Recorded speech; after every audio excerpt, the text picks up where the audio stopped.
درود و به برنامه ما خوش آمدید. طاهری سفر هستم با اخبار امروز دوشنبه 20 میلیون از استودیوی رادیو آزادی در شهر پراگ. مقامات انتظامی تاجیکستان میگویند تحقیق فرار 3 زندانی از یک محبس نظامش سخت در شمال کشور آغاز کردند. یک منبع آگاه از پرونده روز 20 میلیون به رادیو آزادی گفت مفتشان تحقیق دارند که چگونه زندانی‌های خطرناک رمزالله خان داداخانوف، حبیب جان یوسوفوف و میرزا ظریف قیوموف نقشه فرار کشیدند. شب 17 ایون این 3 زندانی ضمن تلاش برای فرار از محبس رقمی 3 شهر خوجند یک پاسبان زندان را کشتند، اما میرزا ظریف قیوموف را پاسبانان دیگر کشتند و حبیب جان یوسوفوف را بازداشت کردند. رمزالله داداخانوف بعد فرار و روز بعد ضمن مقاومت به ماموران امنیتی کشته شد. مقامات میگویند 2 زندانی برای تروریسم و افراطگرایی و یکی دیگر برای راهزنی جزا گرفته بود. و مقامات انتظامی روسیه 2 شهروند تاجیکستان از جمله راننده گنرال آشوبگر عبدالحلیم نظرزاده را دستگیر کردند و به تاجیکستان سپردند.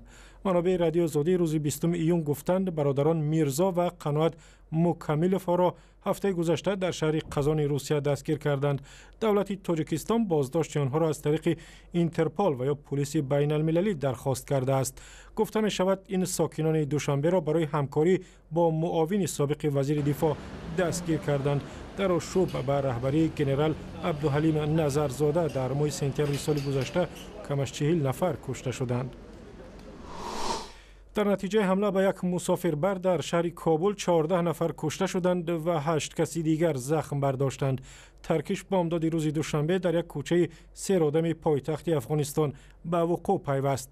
ظاهراً هدف حمله خادمان یک شرکت خصوصی محافظان بودند. به نوشته خبرگزاری رایترز شماری از مجروحان کارمندان یک شرکت قراردادی و از نپال بودند. بر علاوه مسافران اتوبوس چند رهگذر نیز زخم برداشتند. من دیدم که افراد مجروح در زمین خوابیدند. بعد 10-15 دقیقه پلیس و ماشین یاری تعجیلی تیبی آمد. مسئولیت این حمله را جنبش طالبان بر عهده گرفته. رهبر این گروه ملا منصور ماه می در نتیجه ضربه هواپیمای بدون سرنشین آمریکا کشته شد. در ناحیه دنقره در جنوب تاجیکستان مقامات انتظامی سبب‌های زنازنی میان ساکنان 2 دهه را تحقیق می‌کنند. جنجال و زنازنی بین ساکنان دهات 401 و 402 شب 18 و 19 ایون بعد نماز تراویح رخ داده است و چند نفر با جراحت‌های سبک به شفاخانه مراجعت کردند. با گفته شاهدان حادثه ده جوان که نقاب پوش بودند و مردمی که از مسجد بیرون آمدند حمله کردند. مقصد همین یگانه ما همین کی همه دولت ما همه طلب داریم که همون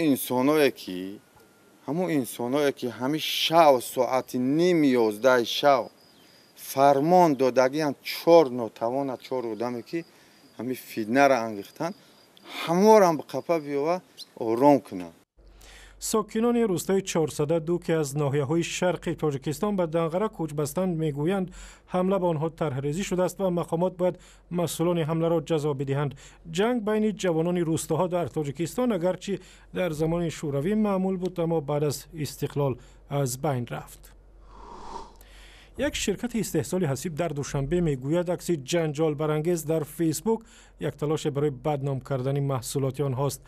نمایندگان شرکت ولیجان روز 20 ایون به رادیو آزادی گفتند این ادعا که از داخل حسیب استحصال کرده آنها باقی مانده‌های کلموش پیدا کردند بی اساس است و عکسی که در فیسبوک گذاشتند دستکاری شده است. از این پیشتر یک کاربر فیسبوک که نام مستعار دارد با گذاشتن عکس یک حسیب که در داخل آن پای کلموش دیده می شود نوشت که این محصولات شرکت ولیجان است. عکس مذکور بحث زیادی را در فیسبوک برانگیخت. و گزارش کامل و اخبار دیگر در وبسایت ما در صفحه‌های آزادی در فیسبوک، توییتر و یوتیوب و هم زمینه رادیو آزادی برای تلفن‌های همراه.